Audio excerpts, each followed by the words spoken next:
good to see so many people here. People have real interest in this topic. So my name is Mike Chappell from the Lakeville Historical Society. We always start off by acknowledging our land with First Nation.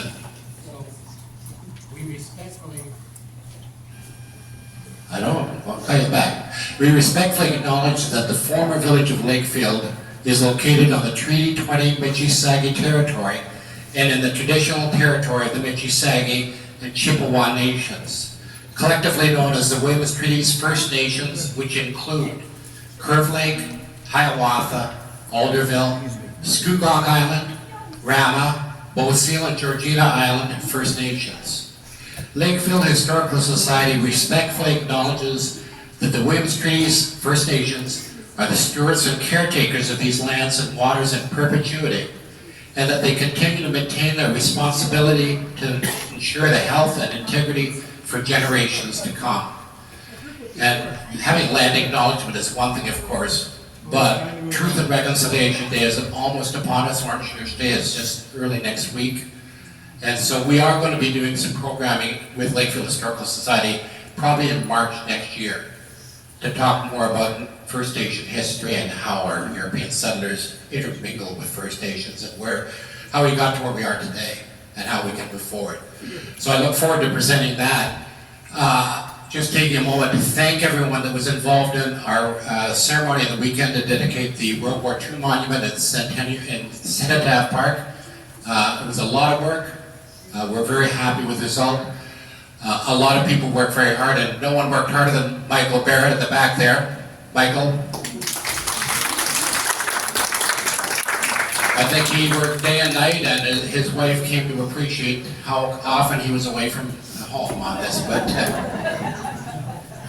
But Mike's very dedicated, yeah, and I was very impressed. And forget that work, as CEO of Gailey Foods. That was nothing compared to what he's doing now. He's always been interested in cars, and when they lived in the city, this is before he had a car collection, he used to listen to the weather report in the wintertime. And they had a thing where he lived that they plowed half the street on one day, half on the other. So in the morning they'd come on, please park your car on the even side of the street. Michael, get out right away, take the car, park it on the even side of the street. Next day, come along, next snowstorm, listen to the radio and say, park the car on the outside of the street. Michael, get out, park the car on the outside of the street. He was very, very diligent. So one day, he gets up, he turns on the radio, the power goes off. He says to his wife, Maureen, how do I know what side of the street to park the cars on? And she says, Michael, just leave it in the garage this time. So in saying that, I'd like to welcome Mary Smith, who a well-known, powerful individual, former mayor of Selwyn, and what can I say, community activist for the good. I think she's going to introduce your team, and I'm looking forward to this presentation, and have a go there, Mary. Thanks very much for having us. I too want to commend the Lakefield Historical Society and the Legion for the wonderful event on Saturday. It was amazing, so well organized, and very much appreciated that memorial is in Cenotaph Park. Can you hear me okay? So our chair of 9 Chips 1825, Brendan Mulher, extends his well wishes to everyone in attendance. But he gives regrets because he's at a meeting, a business meeting that was already arranged in Toronto, so he's not able to be here tonight, but he hopes to go to the Peterborough Historical Society in October with us when we do this presentation. We'll be having a community partners meeting on October 7th, and Brendan plans to be there. That's when we'll have all the different historical societies together and heritage groups and community groups to talk about our plans. So let me introduce our members of the board of 9 Chips 1825, and then we'll proceed to tell you all about the bicentennial of the Peter Robinson Irish immigration. So over here we have Maureen Crowley. Maureen, stand up, is our secretary, member of the board. Her diverse professional experiences, including roles in emergency services, injury prevention programs, and community organizations have provided our organization with valuable insights into public education, volunteer management, and event coordination. You might have seen her on TV when she worked for the fire department and fire prevention. She's also past president of the Peterborough Canadian Irish Club, and she works very hard and for many years in the role of being a member of that club. We have Dennis Carter Edwards. Dennis has over 3 decades of experience as a historian and cultural resource manager at Parks Canada. And Dennis brings invaluable expertise in heritage preservation and project management. His leadership roles in organizations such as the Peterborough Historical Society demonstrate his adeptness at budget management and community engagement. And we have Elwood Jones, if you can stand, Elwood. I'm sure most of you are well aware of Elwood Jones. His extensive background as an archivist, historian, and professor emeritus at Trent University equips our organization with deep knowledge in historical research, archival management, and publication coordination. His tenure as board member and treasurer of the Trent Valley Archives underscores his financial acumen and commitment to preserving local heritage. And I'll just mention that Brendan Moher, our chair, has a multifaceted background as a lawyer and community leader, and offers our organization a wealth of expertise in legal affairs, financial management, and strategic planning. So that's our core team, and I think you know enough about me that I don't need to go on in detail, but I'm so happy to be engaged with these wonderful people on this board. So I just want to let you know a little bit more about what this project is, and then we're going to turn it over to Elwood and Dennis to talk about the actual history of this commemoration, and then Maureen's going to talk about all the engagement that's going on with our communities and organizations and the events that are planned. So when we had our launch in July 30th at the Chamber of Commerce, Brendan gave some remarks, and I'm going to use some of his words this evening. He said, "One thing is for sure, the thousands of Irish immigrants from Peter Robinson's time and from later were determined and resourceful, cultivating new skills and new friends among their own, while also learning from the helpful Anishinaabe people how to coax the necessities of life out of a harsh and challenging environment. Our ancestors formed new families, established farms, and built many villages and communities throughout Peterborough City and County and the city of Kawartha Lakes. As living proof of the success of their efforts, we gather here to make known our preparations for next year in honor of their memory. And it is fitting that we do so in the same spirit of friendship that they instilled in us through the generations, now over 2 centuries.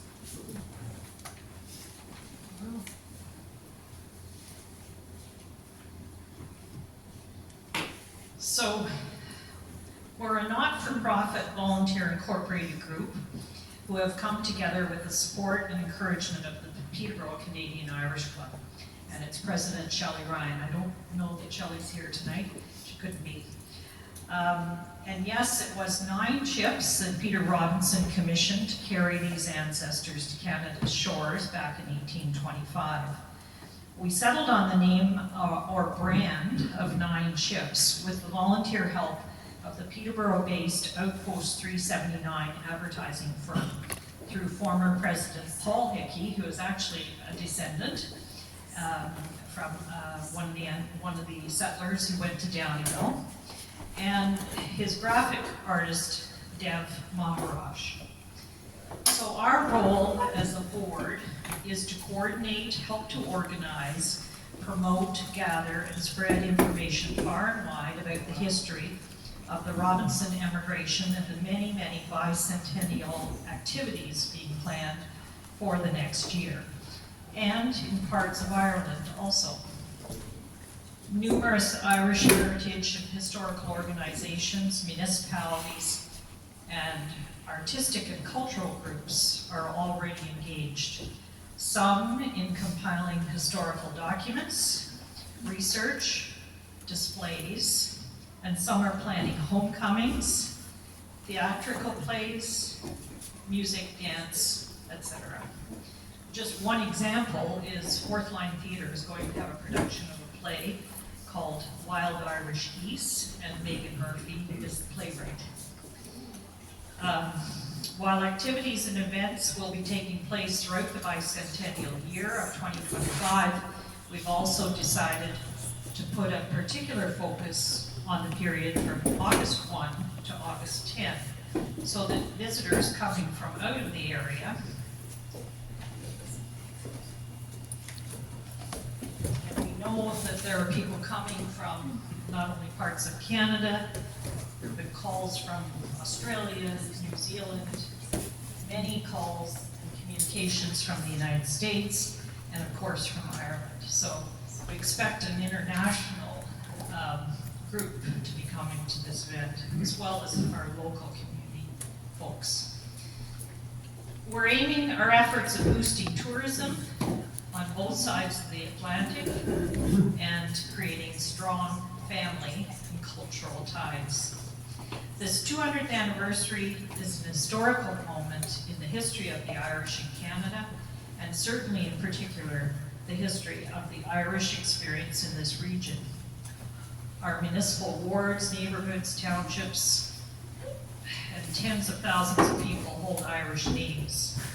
So it's fitting that we take efforts to help mark this occasion.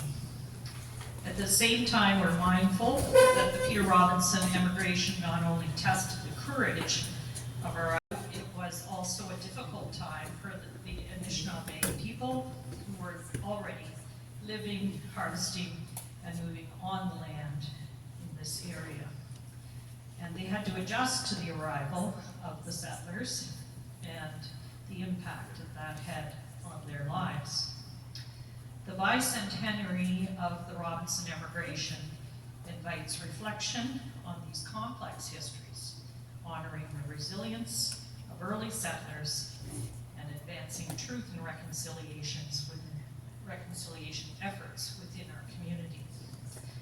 So we've extended our hand of friendship and respect to our local First Nations chiefs, councils, and to the Anishinaabe people, to encourage them to bring attention to their own culture in ways that they choose during 2025. So let me close by saying this is our hope. Actually, that's my statement for the end, but we hope that over the months ahead, that our efforts will serve as goodwill and an information gateway for local citizens and visitors to the community, and we hope this to be an ongoing event, because we expect there will be a legacy self-guided tour. The tourists, the people who are interested in this project are not going to stop at the end of 2025. We know that. So we're building a project that will be able to carry on long after this coming year. So I'm going to turn it over to Elwood and Dennis to speak to the history. This is our website that was developed by Aaron Robitaille, and we're quite proud of the fact that it's very comprehensive. Very much. It's really a pleasure to be here to see this room is so full. Great stuff. Thanks, guys. One of the projects that I had in connection with Nine Ships is working with Maureen and Mary on the web page that we developed, and we're quite pleased with it. And I hope you get a chance to go up and look at it, of the Nine Ships 1825.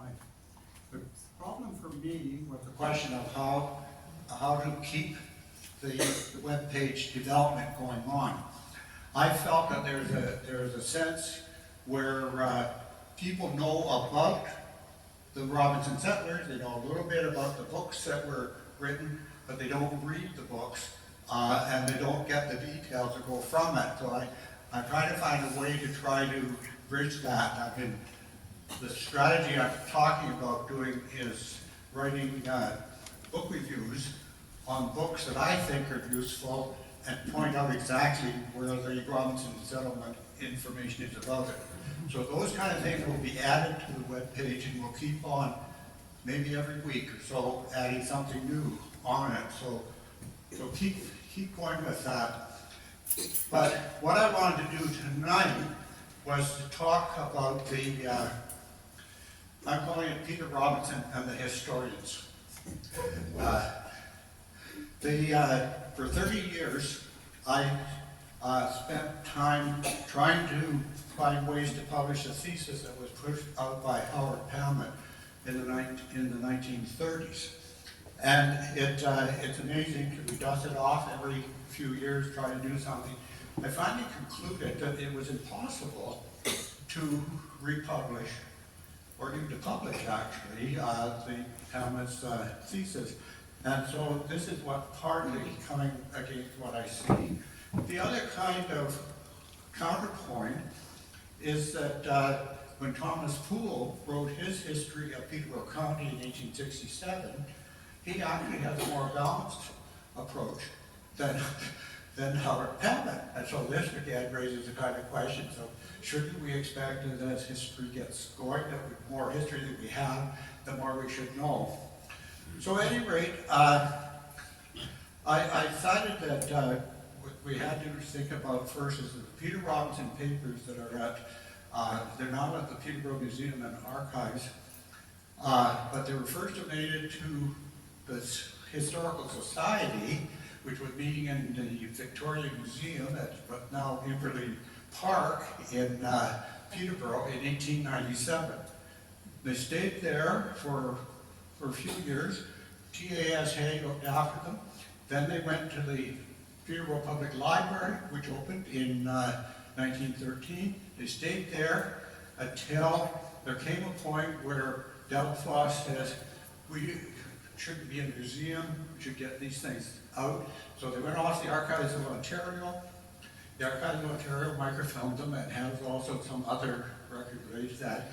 And then it all came back to Peterborough when Anne Heidemann led a group of people to sort of storm the Archives of Ontario to get them to Peterborough.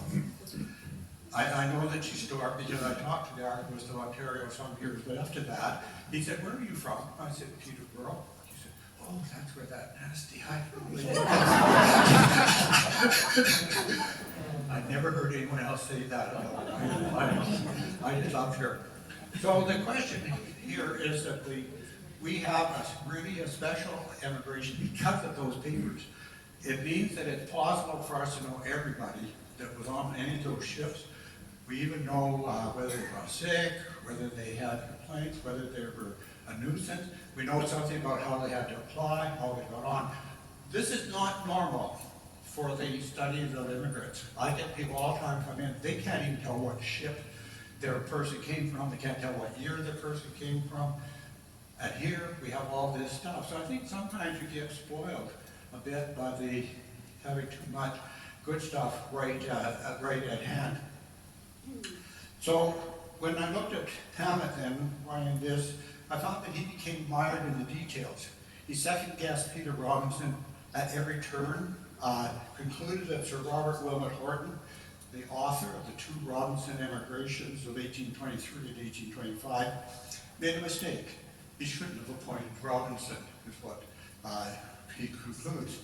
Now, the abundance of records made him complain about the quality of the records and whether Robinson should have had more staff, such as a bookkeeper, accountant, keeping a daily journal, or whether he should have given more attention to the lands in Newcastle District to make sure that they were picked before the settlers arrived in Quebec. Why he wanted to Robinson go to London and New York and then to Toronto before meeting with the Robinson settlers in Kingston. So these are all kinds of interesting questions we have to think about. Palmet's problem with Robinson ran deeper than this though. He believed that Robinson had poor background. He was a loyalist. He was too little business experience. He ran businesses in York, Newcastle, Newmarket, but that doesn't count. He had weak political connections. He'd been a member of the provincial parliament, but that's weak. He kept poor friends, such as Charles Rubich, Thomas A. Stewart. so we can see that Robinson had problems. So what I'm feeling is that Hamlet misused a gold mine, that there is a gold mine here that you just don't normally get when you're talking about immigration history. Genealogists have recognized that, and the papers have really been well mined by genealogists and things like this. And one of our collections at the Trent Valley Archives, the Doran collection, illustrates that very well. But the other thing to keep in mind, though, is that even with all this terrific Robinson papers, there are other sources to learn about the Robinson migration. And many of these were actually used too by Pamet. We know, for example, that Wilmot Horton, who was the person who hired Peter Robinson, he has correspondence with this. We know that he has to talk to his bosses at the colonial office in England. We know that there must have been a lot of work go on with the parliamentary committee that was set up by Parliament right through here.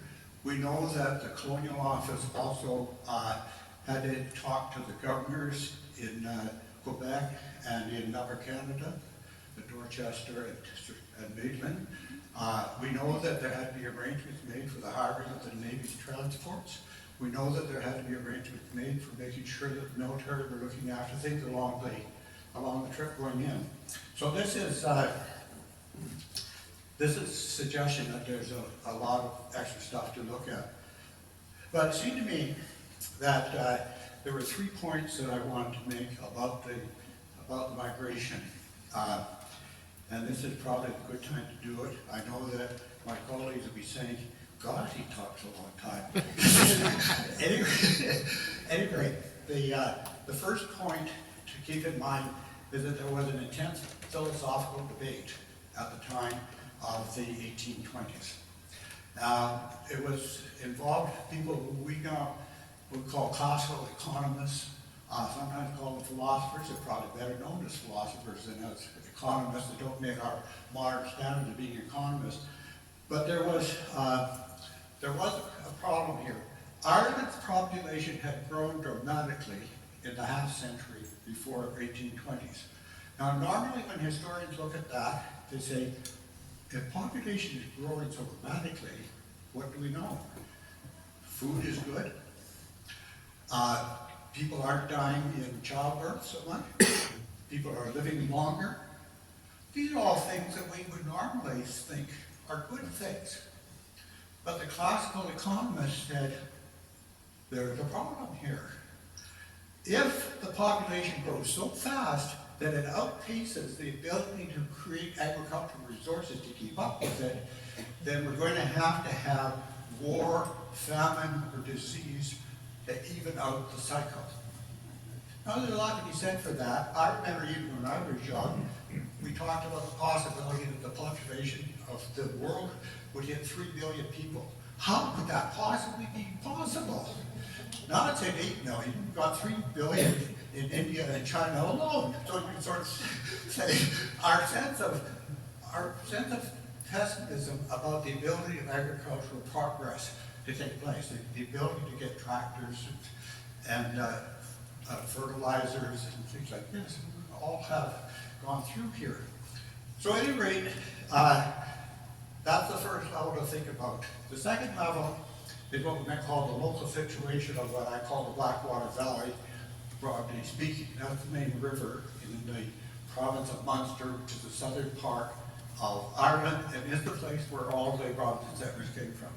All of them. So you know, you just have to know that.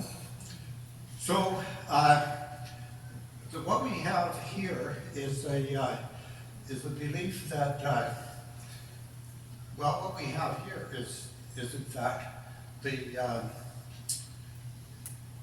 breadbasket of Britain. Out of Southern Ireland, we got milk, butter, cows, horses, cheese, and all of these oats, wheat, all of these were shipped to England, even at the time of the 1825 migration. So if we go and say that the reason for the 1825 migration is because of famine, we're in the wrong generation. The famine migration is 1840s. This is 1820s. So we're different things worth keeping in mind. The third level of the political response come here is what I would call the national response, and what you have to think in terms of national in 1820s terms, it means Britain, Ireland, and the colonies. That's our national kind of thing. So Wilmot Horton told Robinson that the emigration of 1825 was a policing action. Now you have to sort of wonder about that. What it means is that Ireland had a problem of local politics. That in the sense we have here, against that agricultural argument I was making before, we have to find ways for landowners to get bigger plots of land, because this will allow us then to use bigger tractors, bigger plows, those kind of things. So it means that they get a chance to take over from a tenant or a neighbor and put them off the land with a chance of making bigger plots of land. This is what's happening. So when that starts to happen, what we get in the Blackwater Valley is the response to that they're feeling that the landlords are unfair, that they're coming too quickly, they're upping rents, they're making conditions bad, so you have to respond to it. And so they then have a chance to make themselves felt at the national level, because Ireland in 1800 lost its local parliament, but it didn't lose the idea of local representation in Westminster. So the result is that we have Irish lords in Westminster that can influence policy. And they can include people as high up as the Duke of Wellington or Sir Robert Peel. So we have a sense here that there's a pressure from the landlords in Ireland to make sure that the British Parliament does something. You gotta do something. So this is the something that Wilmot Horton comes up with.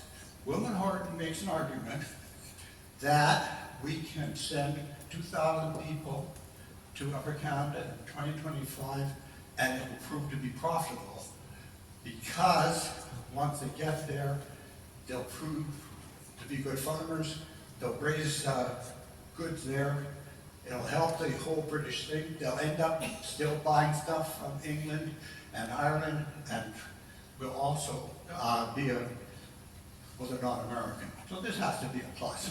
So that is the kind of situation that comes through here.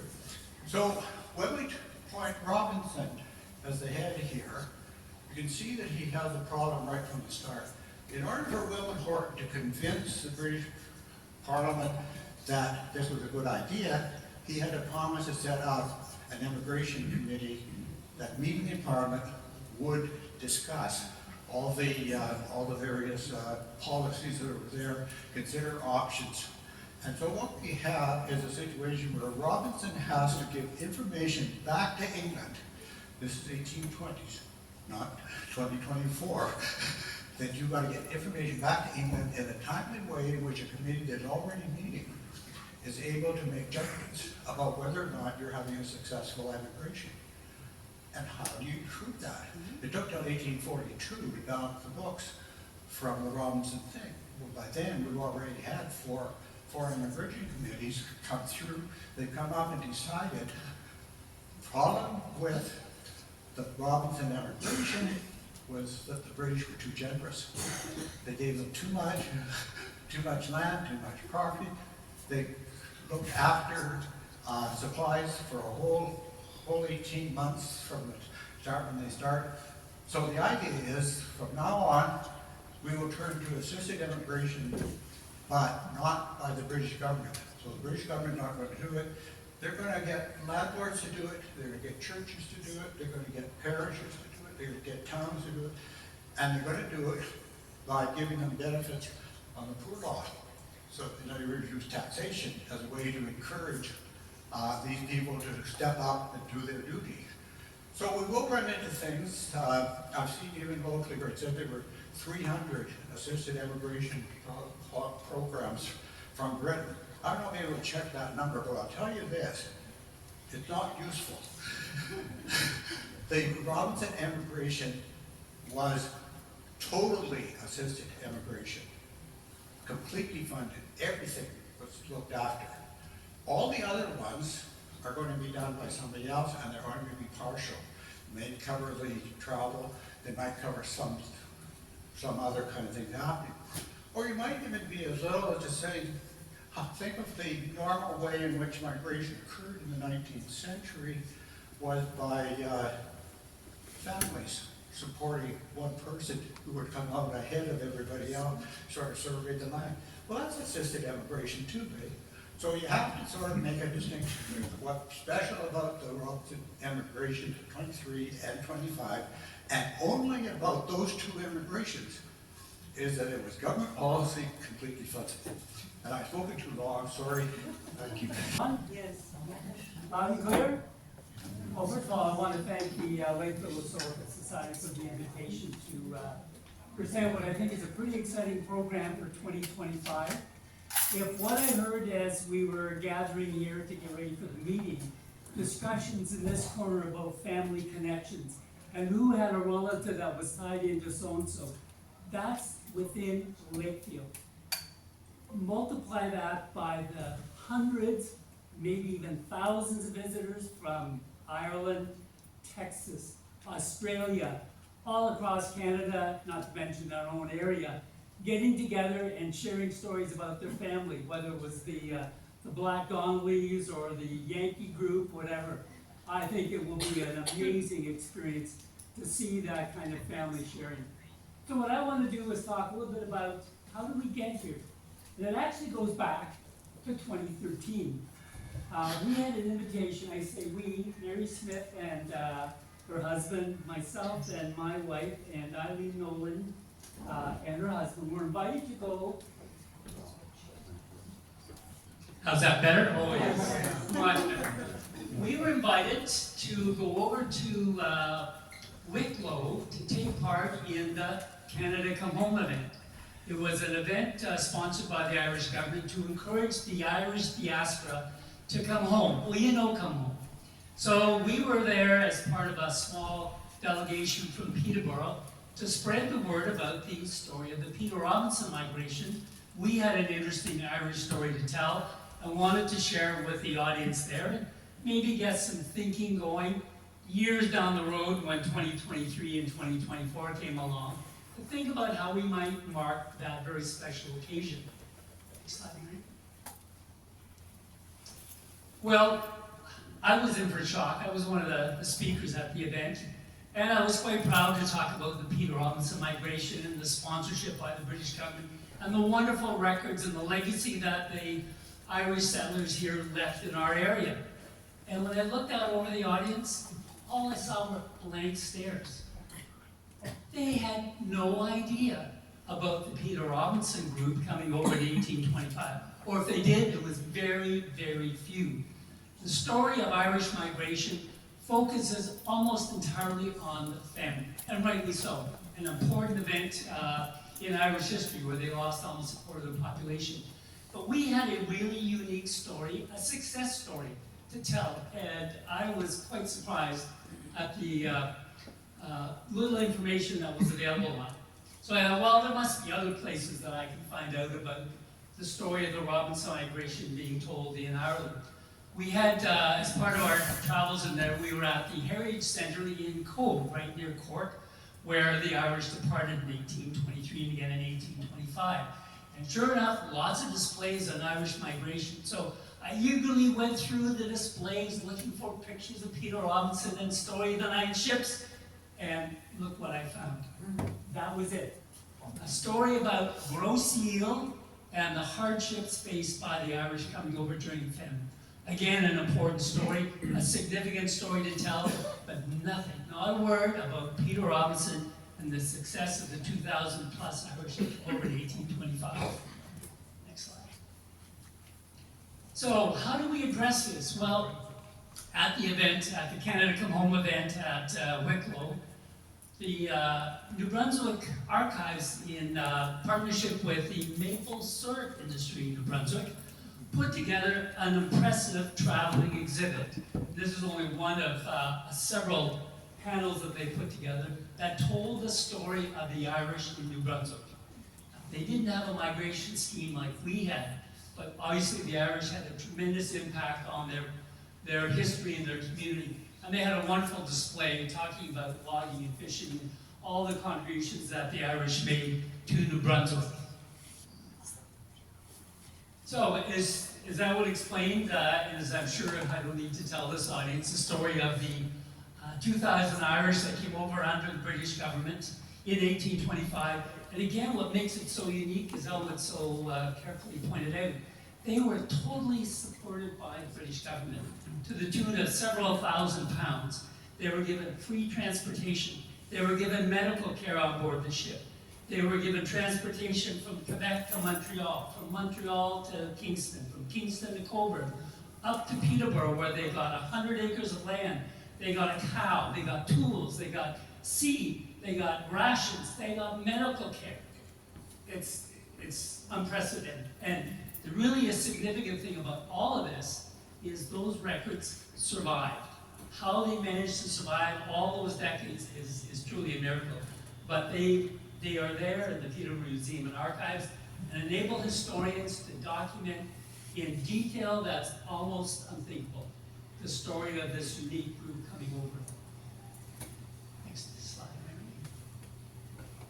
Mary. So as I said, the sources to document it, whether it's the survey plans for Douro, land that was available to be settled on, whether it was the doctors that were touring through the communities and recording how the health of the Irish continued after they got settled on their land. And not only health, but the thing that strikes me is if you are an Irish farmer on a quarter acre of land, raising a few potatoes, a cow for some milk and potatoes and maybe some herring to balance out your diet, although it must have worked because the population, as I would explain, exploded. So the diet must have been pretty good, so I avoid herring, milk, and potatoes. So the resources are there, the information is there, but can you imagine from that little plot of land, suddenly you're on 100 acres in the back township of Douro, or Dummer, or even in Emily, and you've got 60 acres of virgin forest. And you've got tools, you've got rations, but you've got to find a way to make a living. So you've got to cut those trees down. You've got to try and pull out a few stumps, seed the ground, raise your crops. The transformation from being small farmers in Ireland to what they faced here in Upper Canada in that first winter it's hard to imagine. So the challenge of adapting to a new world and a new environment is, well, I won't say it's unique to the Irish because even in our short period here, we've seen similar groups with the Syrians coming over, the Vietnamese boat people, coming from an environment that is so totally different from what you're going to experience in the New World.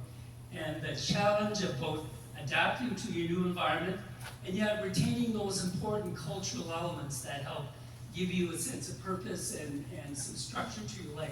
So it's a theme I think that will be repeated over the next few months as we look at the broader issues of immigration, cultural adaptation, and cultural retention. The Irish provide a wonderful example because it's so well documented. So next slide, Mary. As I mentioned, the resources to do that, whether it's the archival material at the Peterborough Museum and Archives that was mentioned, we have the letters of recommendation that were written by the mayor, by the local priest, by the landlord, saying, yes, this person is a good choice to go on the expedition to Canada. We have the ship rosters. So when you got your boarding pass from Mr. Robinson that says, yes, your family's been selected to be one of the lucky ones to go to Canada, when you got on board the ship on Cork, you presented your boarding pass, much like you do in the airport today, and they check it and say, yes, your records match our records, on you go. So we have the ship rosters that list the names and the ages of all those individuals. So we can actually document the genealogy information from those records, ages. And reading through those records, I'm struck by John, who was 38, and his wife Bridget, who's 36, and their 8 children who are 18, 16, 14, 11. Oh, what happened there? It must have been away for a year. 8, 6, and the baby. It's incredible, the family size and the challenge of coming across on the boat with some of the children who I'm sure from the medical records, which survived, so the surgeons' records they kept on board the ship have survived. Some of them have been transcribed, and they're fascinating reading. But being in the hold of a ship for 6 weeks crossing the Atlantic with crying babies, sick mothers, husbands that are probably having second thoughts about coming, and I complained about a 6-hour flight across the Atlantic with a meal and entertainment on board ship, or on board the plane. So trying to imagine what those families experienced. And that was a quick passage, 6 weeks with pretty good time. So we have all these wonderful resources that help us to create the stories, to tell the stories, and hopefully next year, with all the events being planned, whether it's the bus tours, whether it will be genealogy information place in our central registration office, which we are currently looking to have set up at the Knights of Columbus. So that'll be the nerve center. Well, if you're in from Texas, or you're in from Cork, or you're in from Australia, Melbourne, wherever you're coming from, there's where you go to find out. Here are the programs, the bus tours, the plays, and the musical events, and here's where families that were on board the ship that your ancestors were on are going to be listed as well. So it will be a great event. Next one, Mary. One of the things we want to do, or we're looking at, is creating an environment, a place where the various historical societies can put up a small display, to put up information on the families that they know settled in their township. We're also reaching out to some of the communities along the route. So places like Kingston, where the Irish stayed for over a month. Peter Robinson was getting the land and communication from Kingston up to Peterborough sorted out. So we want to, not quite a pilgrimage from Quebec right up to Peterborough, but there will be spots. And for people who are coming over from Ireland, they want to make this not just a Peterborough event, but we hope they stay here and spend all their money. Because there is an economic benefit. We have to be honest. This is tourism, cultural tourism with some great opportunity, and that's part of what drove us. This is a once in a 100-year opportunity to maximize the potential that this milestone has. So we want to make sure we take the best advantage of it.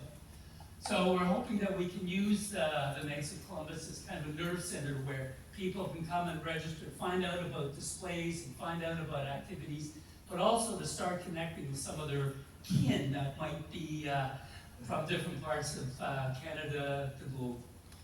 Next one. There we are. I hope that was really brief.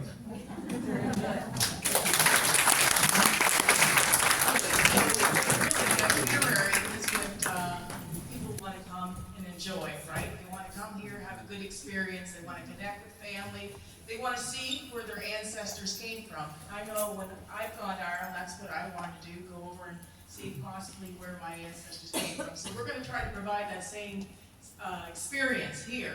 And we've been working closely with our townships, our stakeholders, our historians, our historical societies. We're all working together, and we're planning a great experience for anybody who's here and anybody who's coming in from another country or whatnot. So that's what we've been working on. All through the year in 2025, we'll be commemorating the Peter Robinson experience with the settlers. And if you think about it, like I'm with the Peterborough Canadian Irish Club, well, there would not be a Canadian Irish Club if it hadn't been for those descendants, right? Because most of the folks from here are descendants of the of some way or some not. Like my family, my direct ancestors, like my grandfather, his brother was a descendant, but people they married were direct descendants. So the Leahys and that. So there's quite an involvement of all the families. You may not think you are if you're Irish in here, but if you dig deep, you'll find that you were likely part of the descendants on that boat. So yeah, without the Peter Robinson descendants, there would not be an Irish club. So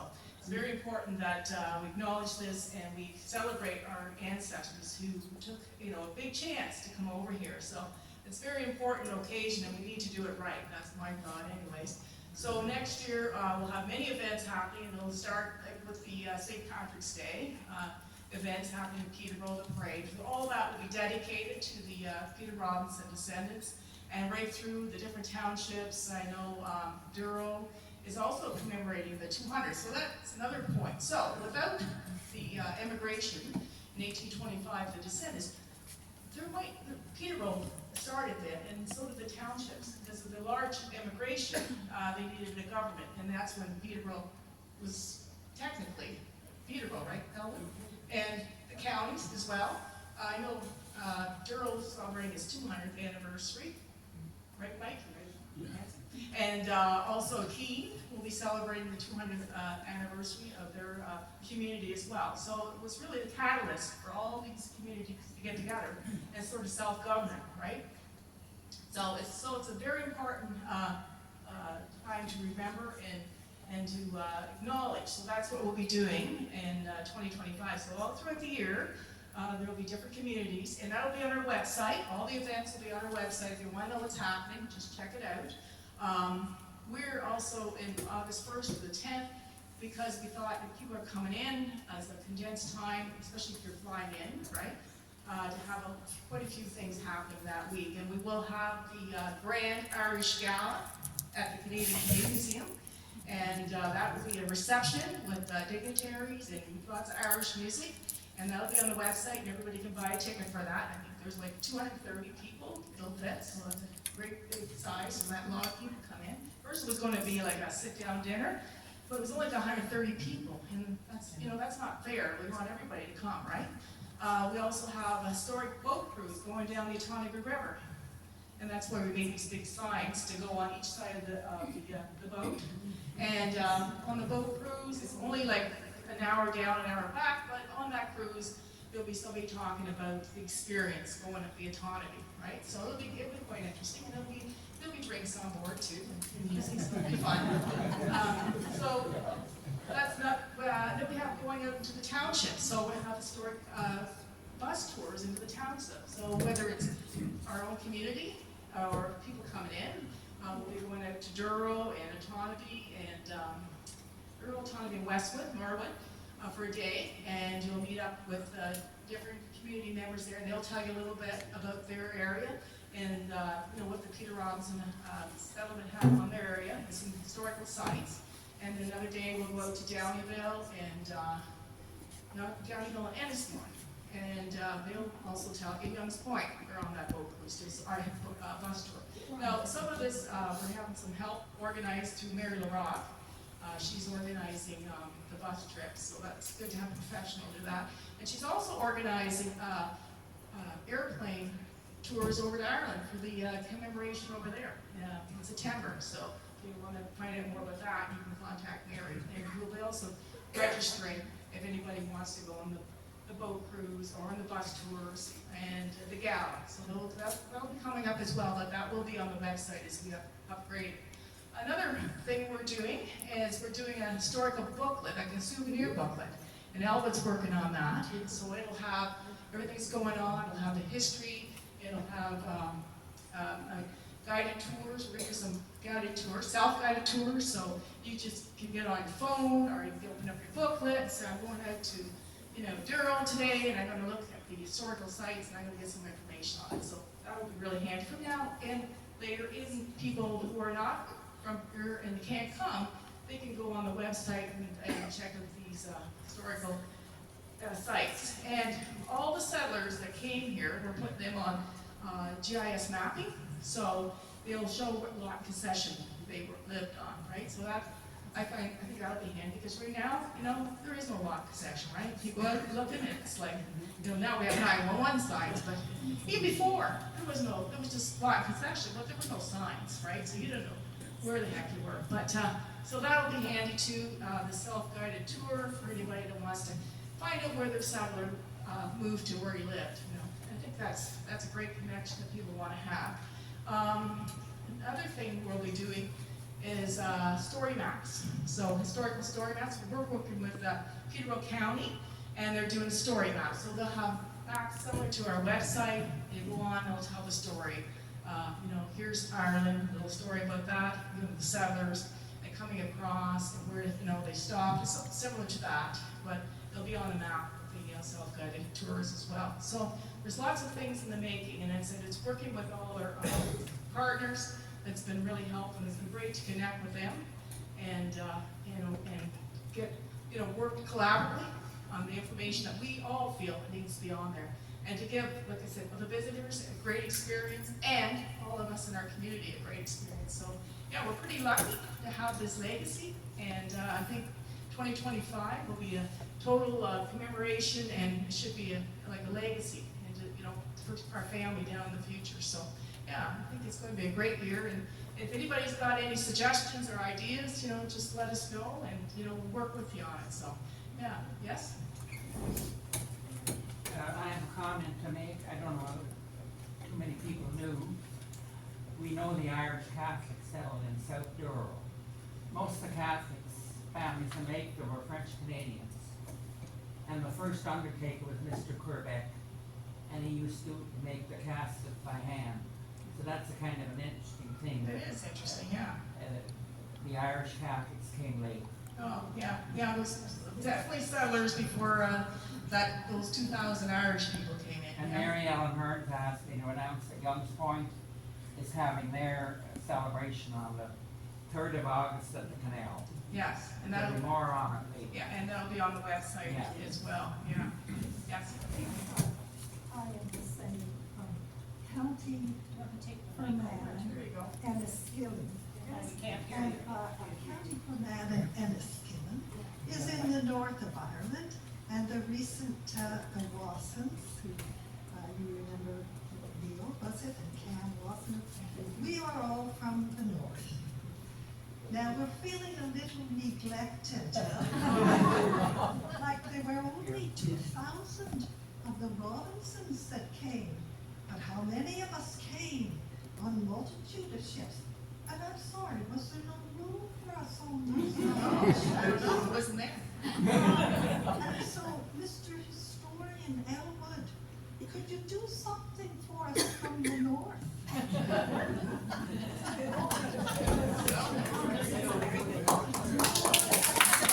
What you asked for, You have a good answer for that, Ellen. You have to be careful what you ask for. The interesting thing about the south of Ireland, because it didn't send away a lot of immigrants. You remember, it was mainly the place to stay. Northern Ireland is a little different. Northern Ireland had weaving and things like this. It was suddenly being competitive with European development. Can't hear you. Is the speaker on? The mic not good? It's on, just hold it close. Hello?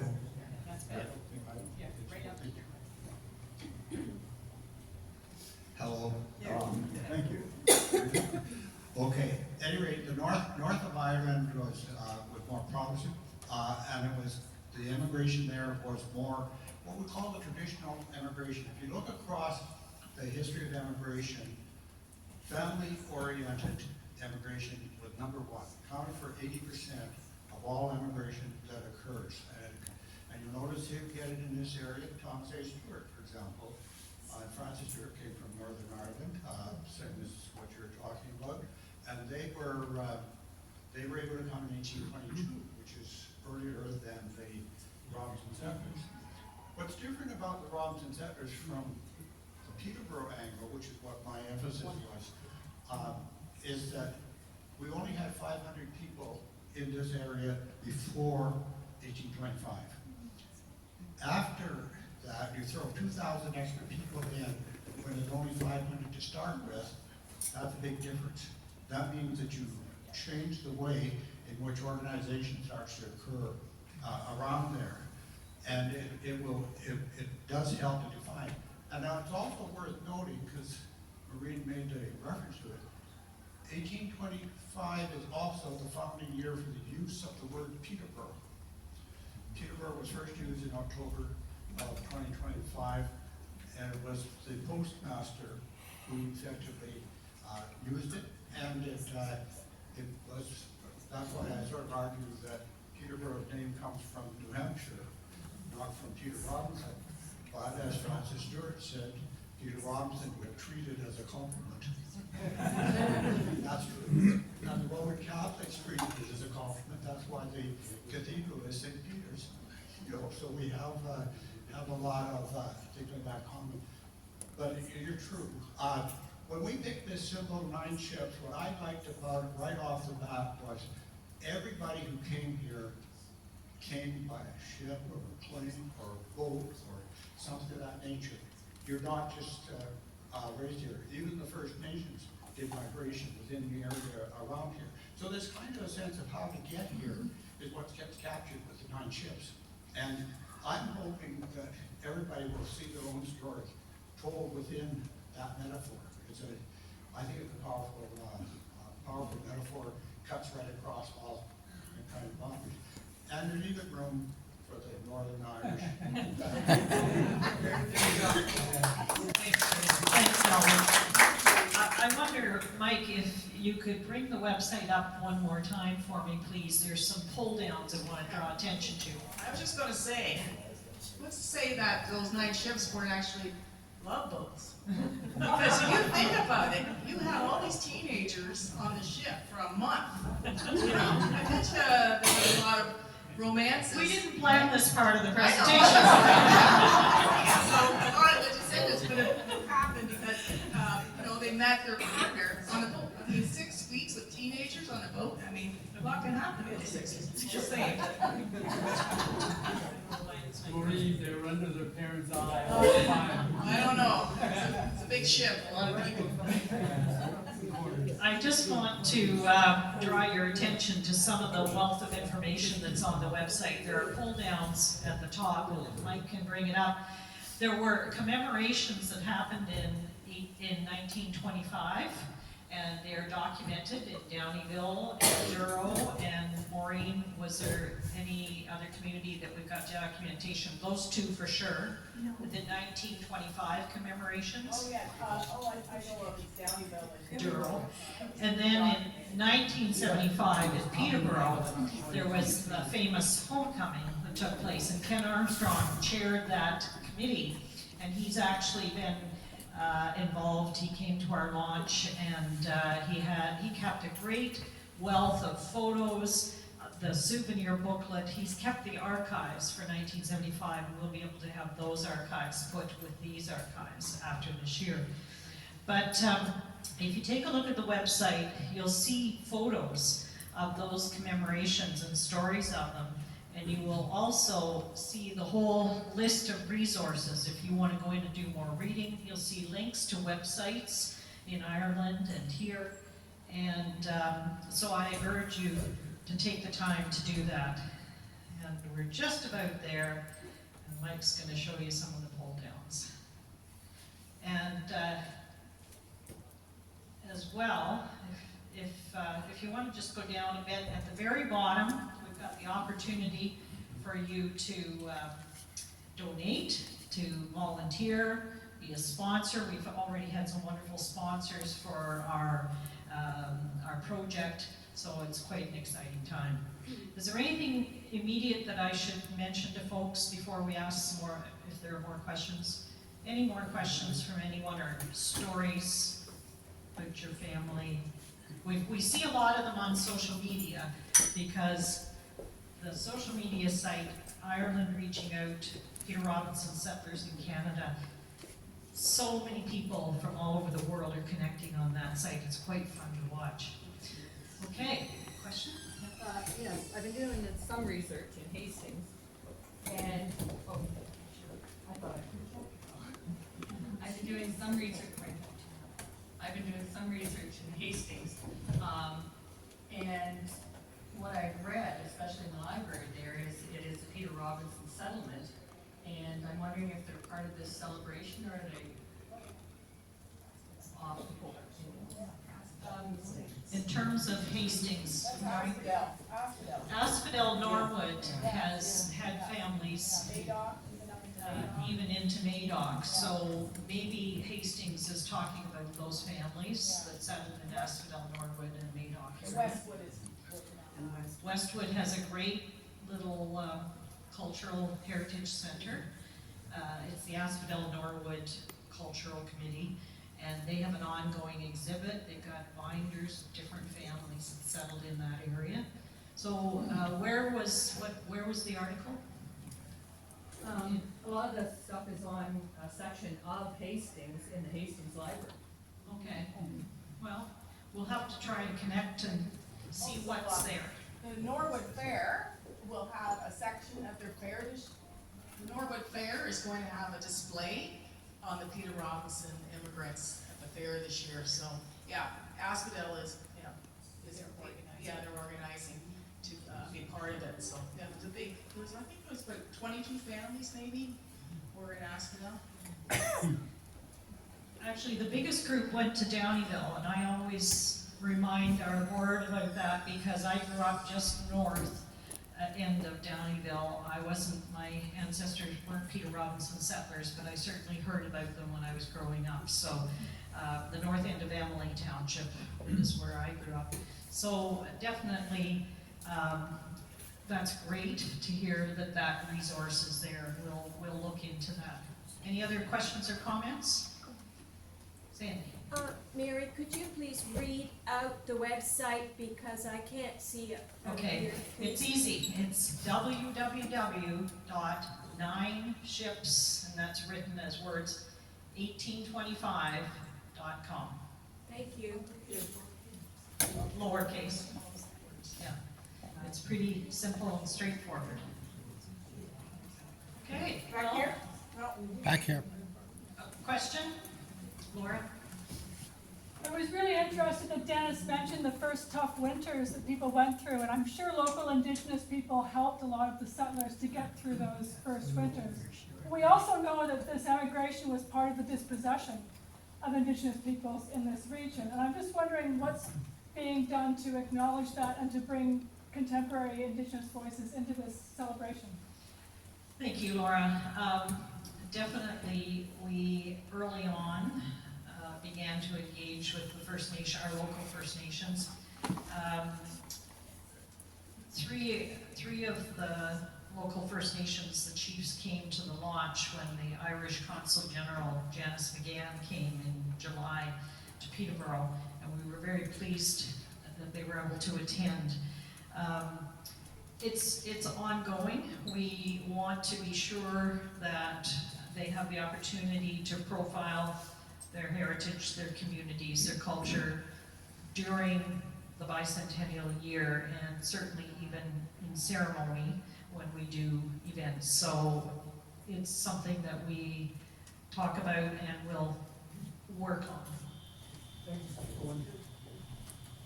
Very interesting observation.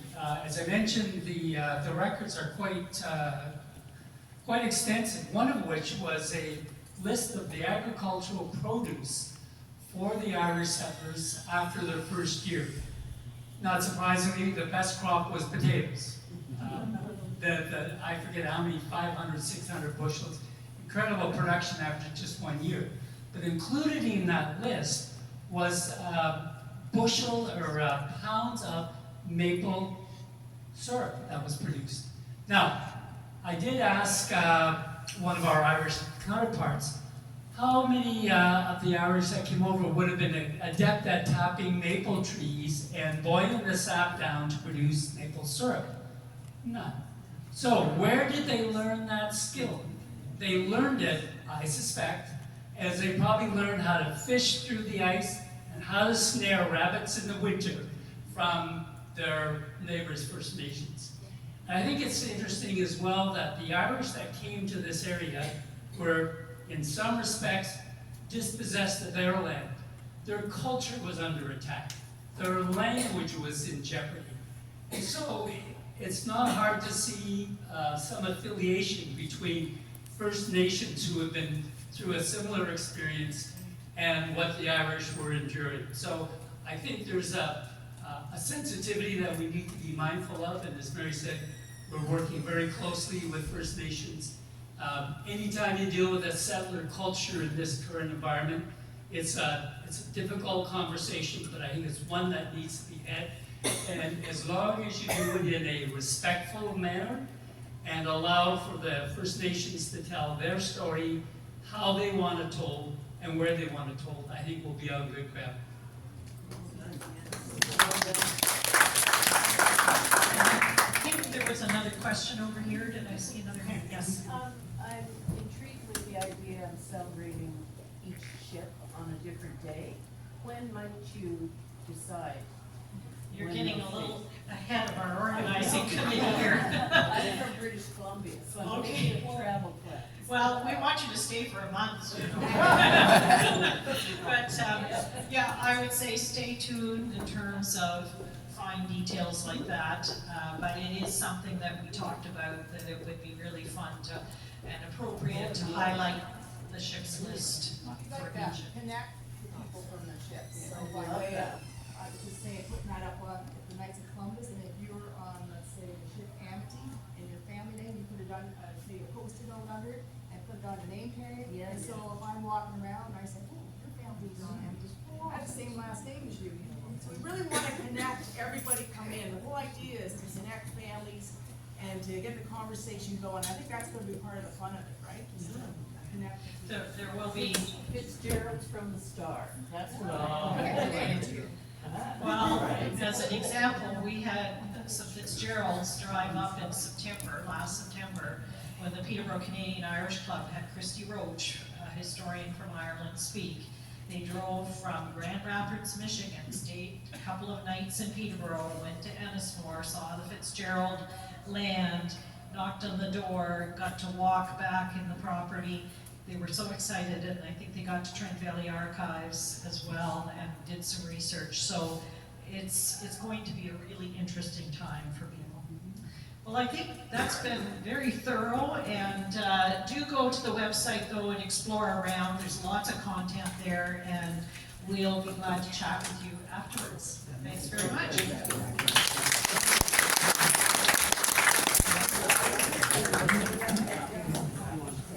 I'd like to thank everyone for coming, especially Mary and the total crew of the 9 Chips. Get it? The total crew of the 9 Chips. Yeah, okay. Anger's away. So, I'd like to thank you for being able to come out tonight on behalf of Lakefield Historical Association. We're very thrilled to be able to have you here, and then also the crowd that comes out tonight as well. As you are aware, we do meet every month. Our next meeting is October 24th, and in preparation for Remembrance Day, we'll be having a presentation on Project Husky, which was the Canadian invasion of Sicily, and a very astounding, good-looking individual will be giving that speech. I'll be doing that. Nowhere near your abilities, but certainly loving the history part as well. So thank you very, very much for coming out tonight, and look forward to potentially seeing you next month, and also being able to participate in the 9 Ships. I too, like someone mentioned, we're Northern Ireland, so sorry. Yeah, there's none of us on the ships. We're the Protestants that stole the land from the Catholics. So, anyway, thank you very much for coming out, and appreciate that. Safe drive home.